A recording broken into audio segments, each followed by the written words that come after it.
Greetings, Zimbabwe, and welcome to Zimbabwe Daily. My name is Yvonne Muchaka, and we are bringing you the CSO dialogue series right here on the platform. This program is brought to you by the National Association of Youth Organizations in partnership with the CSO PDE. So I am happy to be here today. Join me after this short break.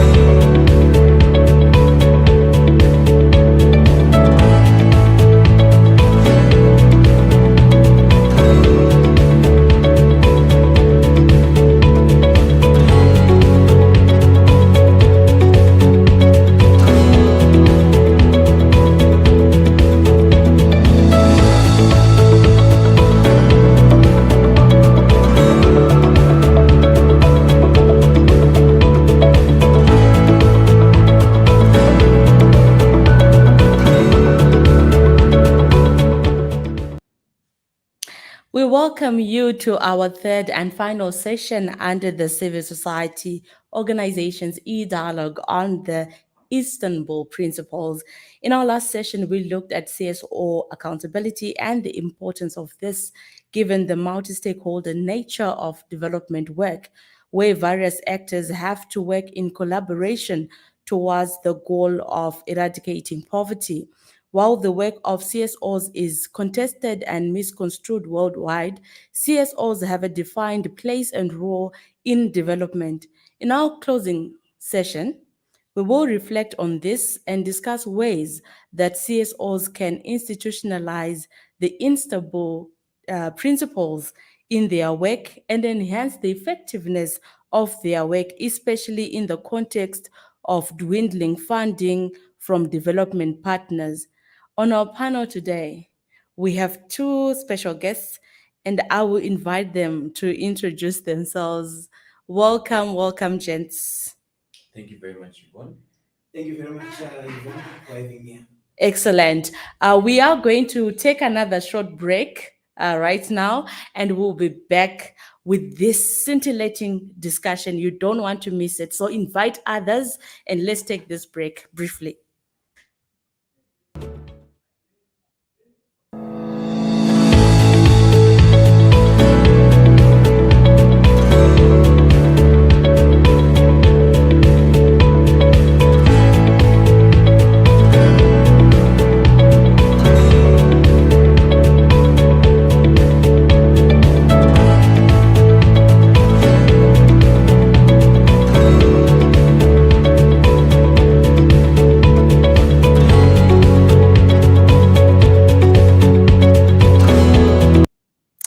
All right, so welcome back, gentlemen. Here we are, the Istanbul Principles. We've talked about what these are, where we are coming from, and now we want to talk about institutionalizing this and how important that is. So I'll start with you. Please introduce yourself to our viewers and tell us a little bit more about yourself. All right, thank you very much, Yvonne. Name is Love Mungwale. I'm also a development worker as well as a policy analyst.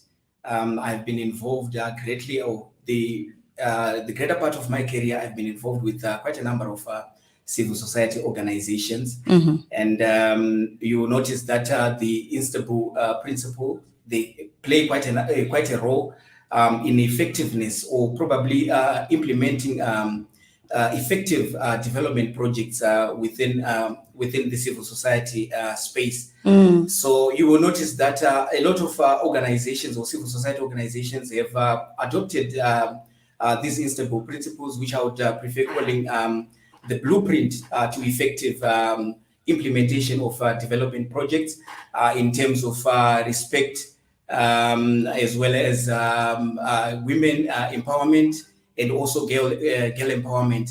Because you notice that when it comes to issues of women and girl empowerment, there's been a gap that had existed because of quite a number of factors. Some of them that could be cultural, most of them also could also be religious, where women found themselves at the receiving end in terms of access to resources, access to opportunities, and etc. So the Istanbul Principle, they come now to bridge that gap that existed in terms of women empowerment, in terms of women accessing those opportunities and access to resources.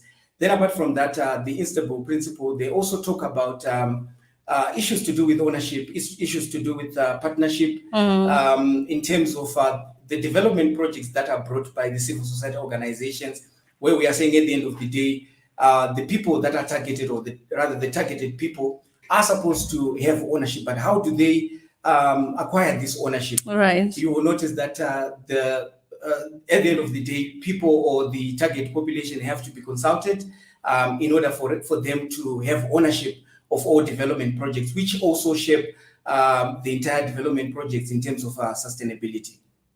Great, excellent. Welcome, Love Mongwale.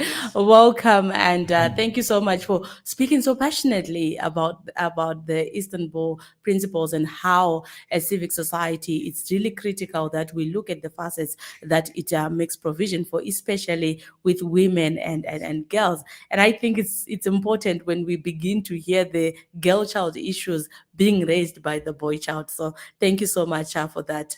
And Mr. McDonald, coming through from the institution that is bringing us this conversation. So I want you to introduce yourself fully to the people. Tell us a little bit about NAYO and what this this whole drive towards the adoption of the Istanbul Principles is all about. All right, thank you very much, Yvonne, and greetings to everybody that is joining us, that is also watching online. My name is McDonald Munyoro, and I work with the National Association of Youth Organizations, where we're an umbrella platform for youth civil society organizations working in Zimbabwe. And as part of the work that we do, effective development cooperation, EDC, is one of the big thematic areas that we work on. And over the last, I think, 2 conversations, we've been trying to popularize the Istanbul Principles, and the spirit behind us trying to propagate this kind of a conversation and discussion within our civic space in Zimbabwe is mainly informed by the fact that civil society organizations do not operate in a vacuum. We have standards that have been established at the global level that try to speak to how we contribute to development. And the Istanbul Principles, which are 8 of them, come to provide a moral compass to say that if you're going to be a civil society organizations, you must at least be reflecting what these Istanbul Principles speak about. And I think Love Mumwale has been able to speak to some of the aspects around ownership and participation, to say that when we're undertaking development initiatives, the local communities, they must have voice, they must have agency, they must have ownership. He talked about issues to do with girls' empowerment and championing gender equality, which is equally an important development aspect across everyone that is working within civil society. But you'd also find that within the Istanbul Principles, it also talks about issues of promoting human rights based approach, or the protection of human rights, where we are saying that in every work that we do as civil society, we must adopt the do no harm approach. We must be able to champion the rights of people. If people could not access water in a community, our interventions as civil society must come in to ensure that they begin to access water. And I think the precursor to also this conversation is around how over the years, the different roles that civil society plays have been coined in different development spaces, emanating, I think, from the Accra Agenda Action Meeting, which was done here in Africa, that recognized that when it comes to development, civil society is an independent actor. And I think the Istanbul Principles are now, from what Mali was saying, the blueprint through which we now begin to measure and say, are we being effective? Yes, and this is Yeah. what we are bringing to the table as civil society. And that's really critical because if you are to look at Zimbabwe, for example, we've seen the coming on board of so many different CSOs playing different roles and bringing in different advocacy work. But I want you to then, McDonald, I'll come to you, to then look at the issue of CSO accountability and how we can actually institutionalize the Istanbul Principles vis-a-vis the need to fight terrorism within this sector. Yeah. So I think coming to the question that I've just posed, Yvonne, you'd find that civil society organizations, like I've said before, do not operate in a vacuum. The work that civil society undertakes it in the context where you are part of a sovereign entity, and in this case, it could be a country. In our case here, it is Zimbabwe. And you'd find that over the years or in recent time, the civic space for civil society has been shrinking. Governments have been coming up with different initiatives to try and regulate and also get more insight into what civil society organizations are doing, which I think brings us, to discuss about the FATF, which is a framework that tries to counter terrorism within civil society, specifically Clause 8. But then you'd find that the way in which this particular clause has been implemented, Right. it has been implemented in ways that are trying to close space for civil society. Because remember, at the global level, we say that civil society organizations are independent development actors. Right. When we come to most of our context here in Africa, we are seen as if we're working for the West, as if we're regime change agents. And increasingly, governments have also been looking for different tools that they can use to tighten the screws on NGOs. And one of them is the FATF framework, which tries to counter terrorism within the non-for-profit sector. And as part of the PVO amendment bill, some of the amendments are trying to bring that clause, within the FATF into place in Zimbabwe, where they're trying to counter terrorism. And in doing so, it also means that NGOs have to be able to give substantial information to the government in terms of where they're getting their financing, etc. Which brings us to the conversation around CSO accountability. And I think for me, having been a civil society practitioner for over 10 years in Zimbabwe, it is a very, very important aspect because many times we hold the government to account. Right. We hold the parliament to account. Right. We hold development partners to account in terms of their commitments to development, in terms of their commitment to championing the rights of citizens.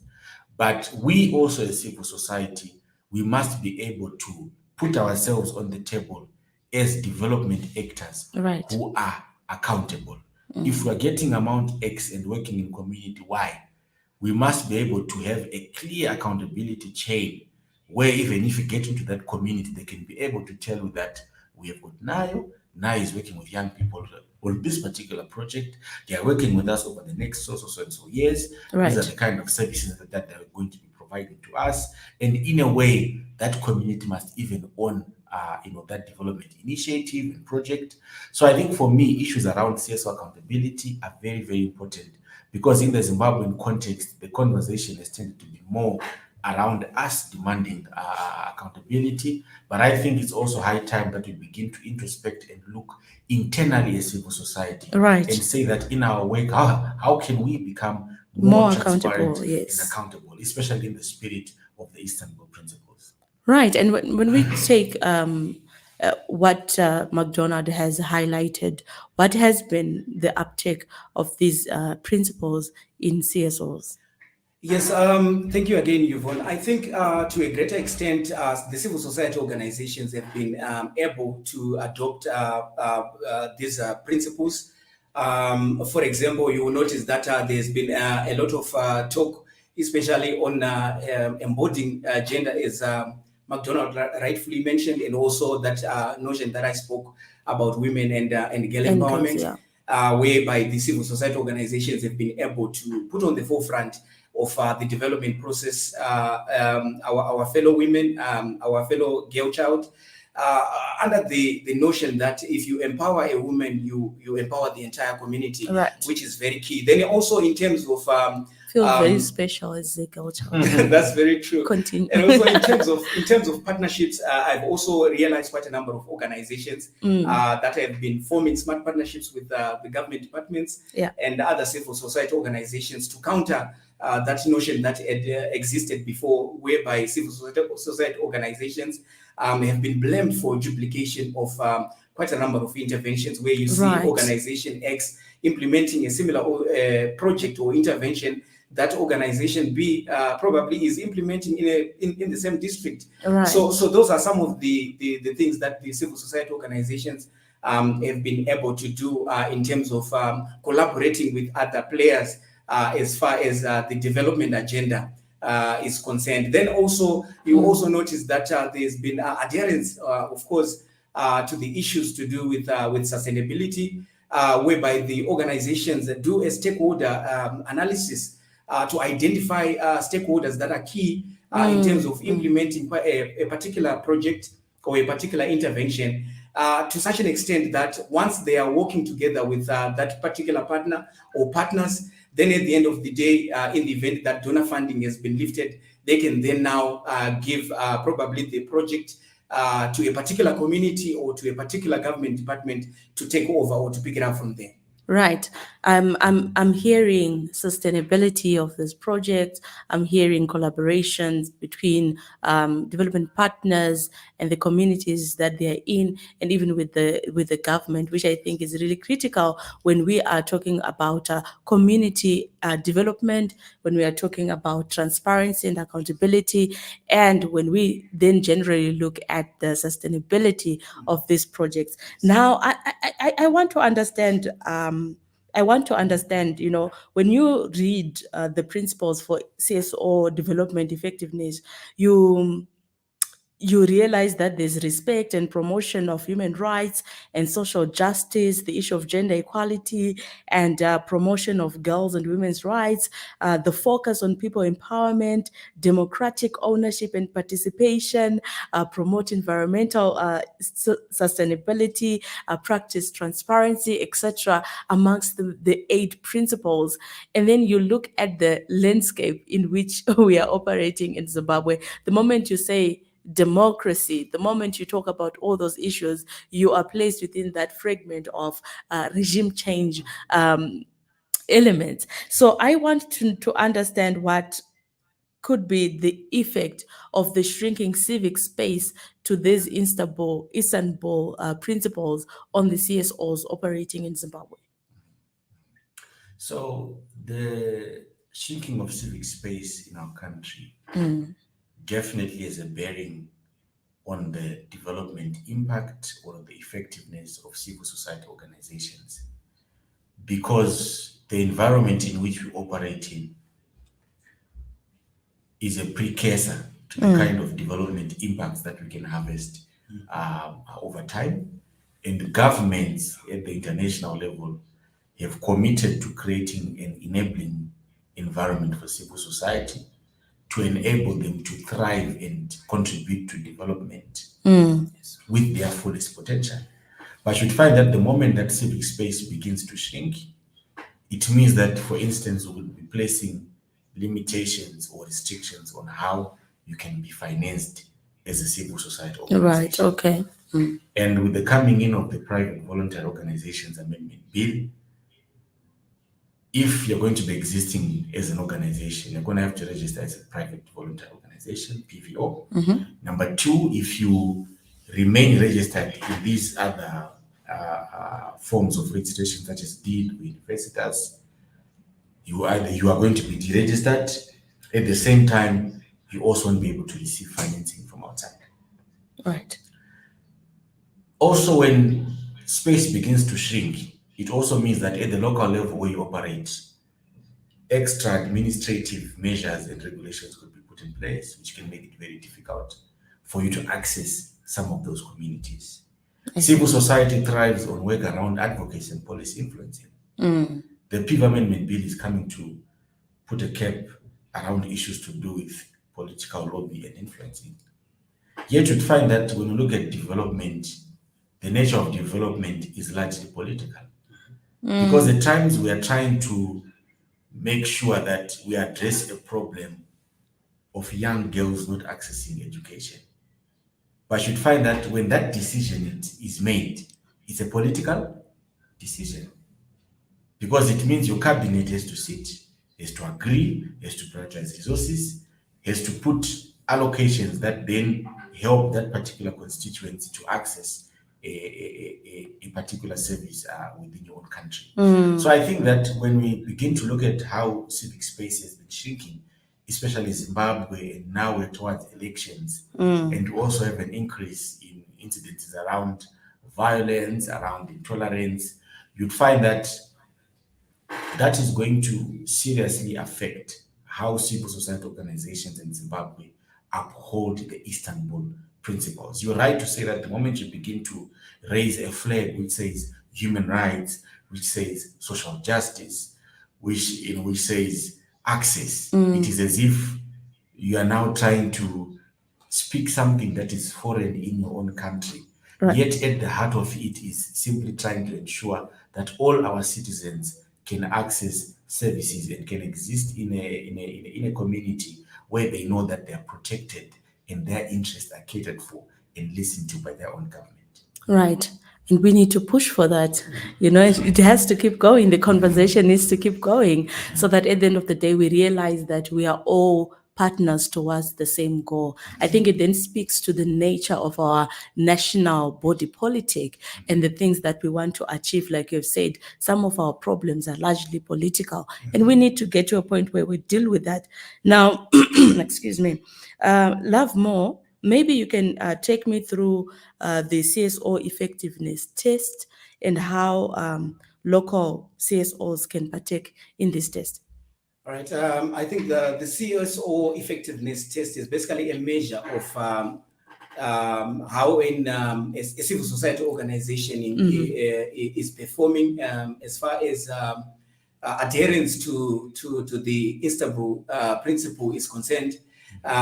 So you will notice that an organization, probably with other partners, can then have to measure in terms of how they are performing against the provisions of the Istanbul principle in terms of, like you rightfully mentioned, on human rights and also embodying gender in terms of empowerment, participation, in terms of partnership or partnering with others, in terms of transparency and accountability, which is the crux of this dialogue. Right. So I think probably my other colleague may also assist. It's basically a measure of how a civil society organization is performing against the provisions of the Istanbul principles. Right. You want to come in? Yes, thank you very much, Love More. And the heart of the CSO effectiveness test, which is being undertaken by the CSO Partnership for Development Effectiveness, CPDE, which is a global platform that brings together civil society organizations around issues of effective development cooperation. So the test is trying to evidence at a global level how civil society organizations are making use of the Istanbul Principles to guide their work. A very good example, if you are to enter into any civic space or where you've got non-state actors or civil society organizations, issues around climate justice are going to be very topical. Right. And through the Istanbul Principles, we're saying that we must have at the core of what we do environmental sustainability. So the test is then trying to take you through to reflect on how, as an organization, Right. you have come up with policies which can either be internal, that are trying to speak to environmental sustainability, and how within your programs you're also championing issues around environmental sustainability. A key issue around transparency and accountability is also one of the Istanbul Principles, where we are saying that through the test, you should also be able to demonstrate as a civil society organization how in your work externally and internally Internally, yeah. you are transparent and you're also accountable. And when we put together those results, or when they are harvested, they should also be able to give us a global picture of how civil society organizations are performing with regards to issues around development. Right. Because at the global level, this is what we said we commit to uphold.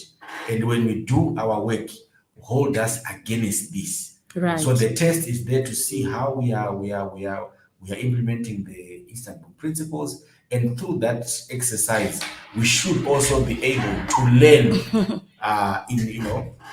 and exchange from the results in terms of some of the emerging good practice around the adoption of the Istanbul Principles in the work of civil society, especially in a context where financing is becoming less and less, and also where increasingly the civic space is shrinking for civil society.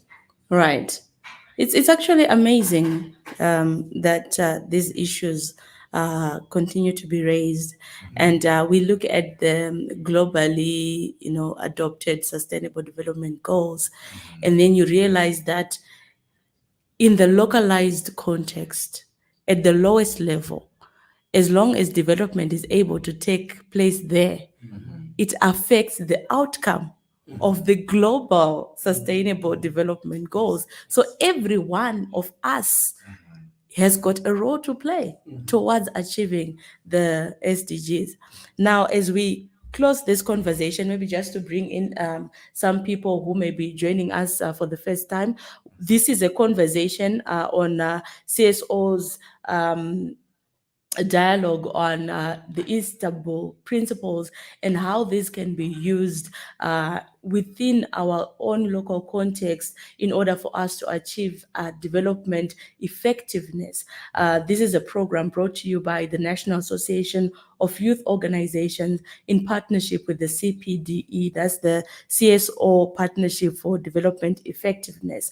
And the reason why they're bringing in this conversation is so that we begin to look closely at what it is that we can do at local level to be transparent and accountable to our own communities, and how we can affect development that takes place so that development ceases to come from development partners, but communities take ownership of these developments and begin to run with the development agenda.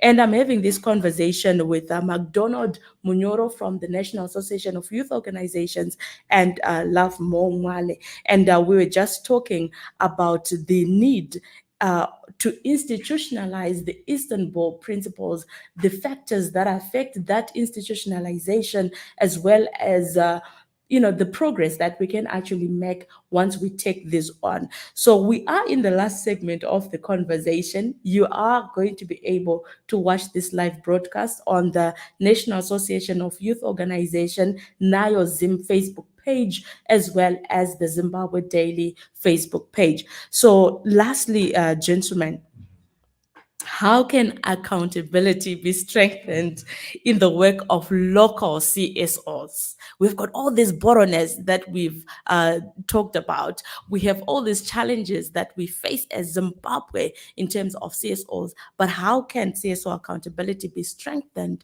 within the works of civic society organizations, or those that qualify under the PVO of your... Yes, I think probably I'll start. Yeah. I think number one that is key to strengthen issues to do with accountability. Of course, we use the term strengthening and not building, because we believe that the foundations have already been built. Right. Inclusion is very key in strengthening accountability, where we are saying at the end of the day, we need to make sure that no one is left behind. For development process to be effective, we need to make sure that we have our men, we have our women, we have our young people, we have our children. We also put in for consideration the intersectionality of disability, where we are also talking about our women with disability, men with disability, young people with disabilities, and so forth. So you notice that inclusion plays quite a very important role in strengthening the effectiveness of civil society organizations operations in a particular country. Right. Then number two, as I mentioned earlier on, we also need to promote the rights of marginalized groups. As I mentioned earlier, that we have our women and young girls who have been marginalized for quite some time. We also have persons with disabilities, even also young people with disabilities. They also need to be brought to on the dinner table of civilization, so that they also make an input to the interventions or the development processes that affect them. Then also number 3, we also need to ensure that we promote a safer environment. Remember, we are not working in isolation. We are working in a particular environment that also needs to be protected. And when we talk of environmental sustainability, we are saying at the end of the day, let us do the various development processes for our own benefit, but also not forgetting the concerns of the future generations. Right. Yes, apart from that, we also need to make sure that we make a lasting impact on whatever interventions that we are doing. You will notice that when civil society organizations were coming in the past, they would bring quite a number of interventions, some of which would not last quite a long time. Why? Because there was no ownership of the communities that are targeted by those interventions. So ownership also plays a very important role in ensuring that people they put to the heart the various interventions or development initiatives that are taking place in their community, so that they will be able to last longer. They also be able to carry on in terms of other people who can take after them. I love the idea that communities must participate in issues of development that are taking place. As you also come in on this aspect of strengthening CSO effectiveness in communities and accountability, I also want you to just then touch on how organizations or communities can embed the Istanbul principles in their work operations. So I think let me start with the aspect around accountability. When an organization decides to undertake a project, it stands between the citizen, the particular community, and the government. Right. And the organization begins to work towards a specific development outcome. And given that kind of an analogy, I would say that one of the ways that we can strengthen accountability as civil society organizations is to go back to the design and intention of what we want to do, which is to assist particular communities out of a situation or out of a challenge. We need to invest more in involving the local communities in which we're working, from the conception of the project that we want to do, right to the point where we say that we are now exiting community X. And these are the development outcomes that we have achieved. Because many times as civil society organizations, we can be accountable to our boards, we can be accountable to a certain level and extent to local authorities or the regulatory frameworks, but our accountability, especially towards our communities, somehow needs to be improved. Right.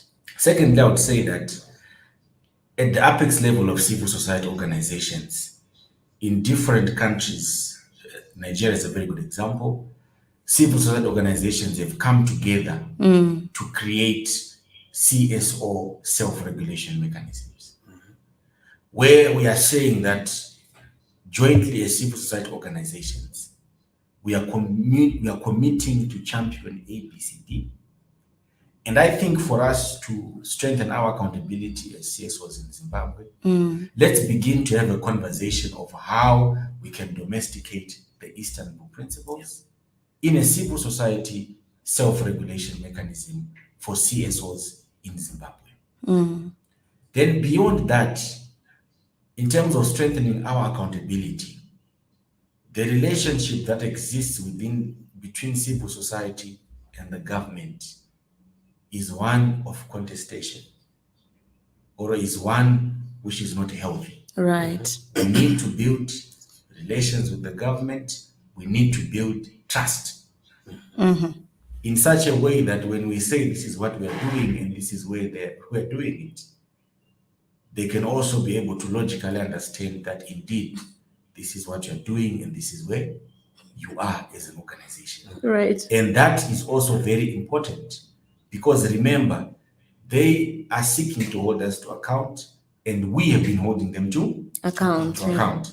Then I think maybe the last thing that I can speak in terms of CSO accountability is, and how we can strengthen our accountability, come from the fact that when we do our work as civil society organizations, we do it in the context of a multi-stakeholder platform, where we work with other actors like the parliament, like local authorities, like philanthropists, like development partners.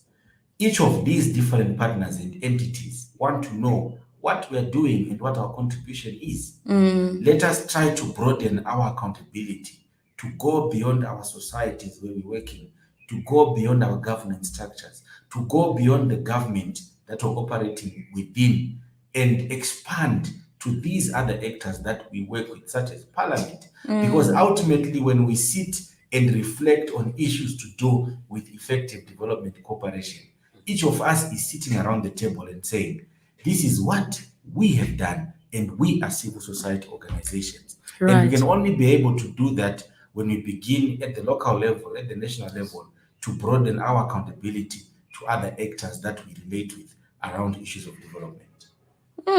Deep conversations, and I really think I thank you, gentlemen, for opening up and really highlighting these issues, because sometimes as societies, you know, it's the us and them elements that exist. They are bringing this development. They are doing that. We are the recipients. We, we remain in the in the periphery of development, whereas we need to actually be very, very active. And I think when these principles apply even in organizations, and trust develops between the individuals involved and the organizations involved, it becomes even easier for the person on the ground to hold the organization to account. It's easier for the organization to be accountable and transparent with the communities, because they are also aware of the developments that are happening. It's shocking how people will be surprised that a certain development is taking place. But it is a singular honor to have hosted you and the previous speakers on the platform as we explored the Istanbul Principles. So thank you so much, gentlemen. Thank you so much, Yvonne. And thanks to you for joining us and partaking in this conversation.